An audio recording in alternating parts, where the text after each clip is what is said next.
Nandito na naman po kami at ako po si Doc X, At ito naman po, si Doc Y. Kami ang Dental Dynamic Duo. Doc X, naalala mo ba nung last week? Di ba nanggaling ako kay Magnomit? Dito yun sa Nueva Ecija. May nakilala akong bata. Nangangailangan magpagamot talaga si dentista nito. Kilala mo ba to? Si Akari. Alam ko na yan, Doc Y. Oh! Oo, dahil ako mismo ang nagpunta doon sa bata. Aba. At doon ko nakilala ang ina ni Akari. Aba, mahusay Doc X. Talaga palang nakilala mo kagad si Akari at yung nanay niya. Oo naman, Doc Y. Sa katunayan, na-record ko sa gadget. Mahusay. Tingnan nga natin.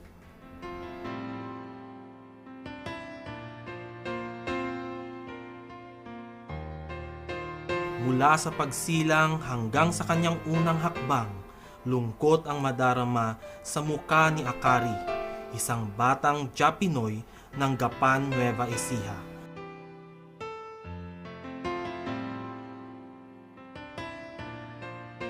Cleft palate o pagkabingot ang dinadalang karamdaman ni Akari.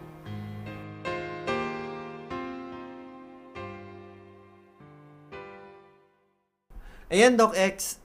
Nakita ng mga kapuso natin kung gaano kahirap yung kaso ni Akari. Itong cleft palate. Pero parang tinitignan mo, Doc Y, parang wala naman diferensya sa panlabas na anyo ni Akari. Totoo yan.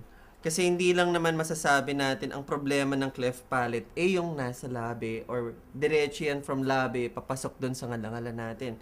Merong kaso na minsan pinakalabi lang or tinatawag nating cleft lip. Pero yung iba naman, merong kaso naman, yung pinakapalit lang yung pinaka-cut nila or yung cleft nila. So, pagka ganoon, meron tayong tinatawag na cleft lip and palate. Kung magkasama naman yung lip at connected naman din siya dun sa palate. Okay? O ayan, Doc Y, ano naman ang suliranin ng ina ni Akari dito? Alam mo, Doc X, bilang magulang, ako din, magulang din ako, no? Yung nanay ni Akari, sobrang hirap ng dinadala niya ngayon. Kaya lang kailangan niya maging malakas para kay Akari. At kailangan niyang ibigay yung buong suporta niya para yung confidence nung bata, ma-boost niya. Pero, mga kapuso, Doc X, panoodin natin yung nanay ni Akari kung gaano nakakailanganin ng tulong ng isang dentista sa panahon na ito. 2002 nang mag-asawa ng Japanese national si Rosemary. Naging 2 ang anak nito hanggang humantong sa hiwalayan at naiwan si Rosemary ng nag-iisa. Ako si Rosemary Shinohara, pinanganak ng March 18, 1981, 30 years old. Ang trabaho ko ngayon, nagtitinda sa palengke, kumikita ng 3,000 a month. Nagpunta ako ng Japan 2002, nagkatrabaho ako sa club sa Japan. Nagkakilala kami mag-asawa, 4 months ako nagtrabaho sa Japan. Tapos, umuwi na ako dito sa Pilipinas, sinundan ako ng asawa ko. Nagsama kami ng 3 years bago kami nagkaanak. Nung nagbuntis ako sa kanya, okay naman yung uwi niya noon. Tapos, hanggang sa ipinanganak ko siya, nandito rin siya nung nanganganak ako kay Akari. Basta umuwi pa siya noon, tapos hanggang sa hindi na siya umuwi. Stop kami ng padala ng pera kasi sinasabi niya lagi, may heavy problem. 2 yung anak ko, panganay yung isa bunso si Akari. Hindi pa namin alam nung una. Na first na, syempre nagugutom yung baby. Nung padededeen namin, bakit lumalabas sa ilong yung gatas? Hanggang sa tiningnan siya nung nagpanganak sa akin kung ba't ganun, nakita na nga na sira yung niya. Cleft palate siya sa loob. Masakit, syempre, kasi ina ko. Kaya masakit talaga sa akin malaman na may cleft palate yung anak ko. Na syempre lahat din ng paraan gagawin mo para maayos lang siya talaga. Yun, naawa ako pag nakikita kasi syempre yung mga bata, asaran, sinasabi, ngongo. Syempre masakit din sa akin yun. Minsan nung nakikipaglaro siya sa labas, lumapit siya sa akin. Sabi niya, Mama, ba't ako ganun magsalita? Ba't hindi mo ako ipagamot? Kasi lagi nila ako inaasar ng mga kalaro ko. Hanggang sa naaawa rin ako sa sitwasyon niya. Kaya lang, wala ka talaga kaming magawa na pampa-opera. Okay naman po sila. Naaawa nga rin po yung anak kong panganay sa kapatid niya. Kaya iniintindi rin po yung kapatid niyang bunso.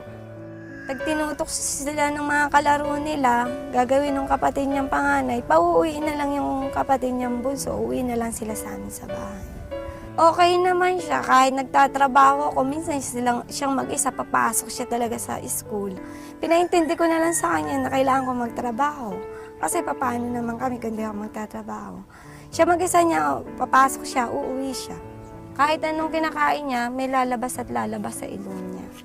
Kahit konti lang, kahit candy lang, halimbawa kumain siya ng candy, yung kulay pula rin lalabas sa ilong niya. Halimbawa chocolate, yung chocolate nakalabas din sa ilong niya. Nagtanong lang ako kung magkano ang magagastos kung pa-ooperahan ko siya. Kasi syempre, naaawa din ako, anak ko yan. Gusto ko rin malagay sa ayos yung anak ko, pero hindi kaya ng budget. Dok, ano naman ang role ng isang ina sa mga kasong ganito, tulad ni Akari? Alam mo, napakabigat para maging ina para dun sa kaso ni Akari, no? Hindi lang si ina or dun sa kung sino man sa mga kapuso nating magulang.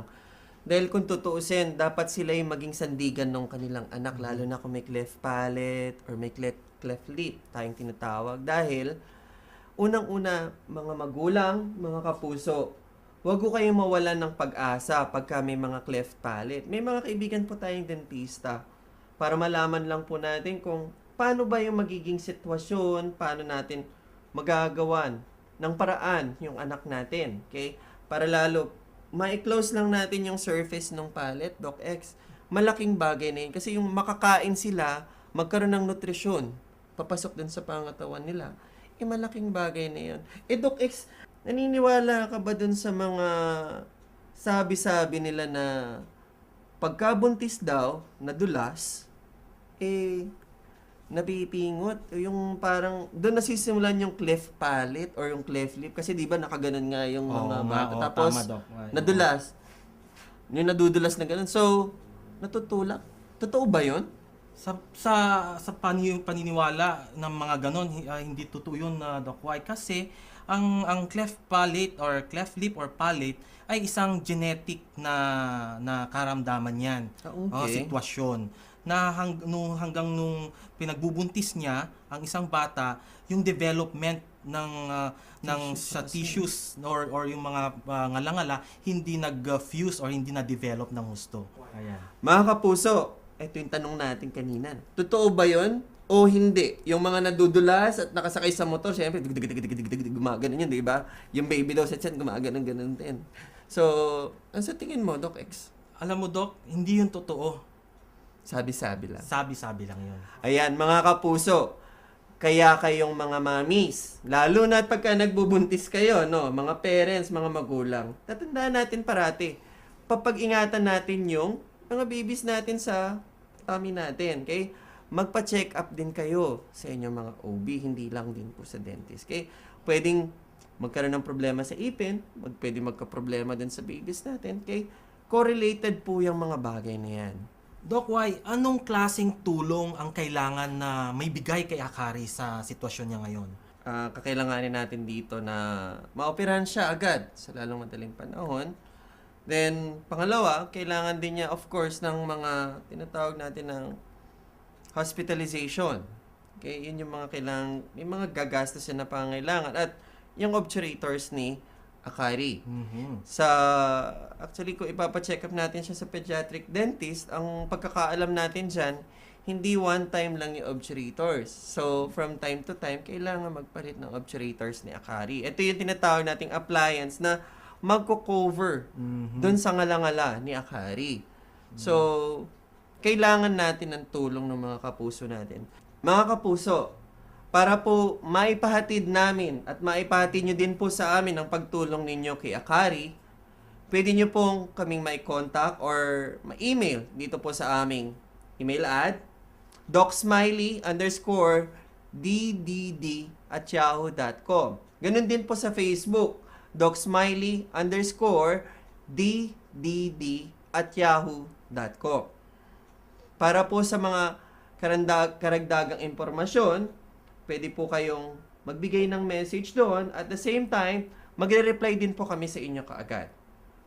Mga kapuso, may natutunan na naman po tayo ngayong Sabadong ito. At paano din tayong makakatulong at makakaabot sa kapatid nating si Akari. Ako po si Doc X. X na po sa lahat ng inyong problema sa inyong mga ngipin. At syempre, check na naman po tayo dahil alam ko, madami kayong natutunan ngayon. Ito po si Doc Y. Kami ang Dental Dynamic Duo.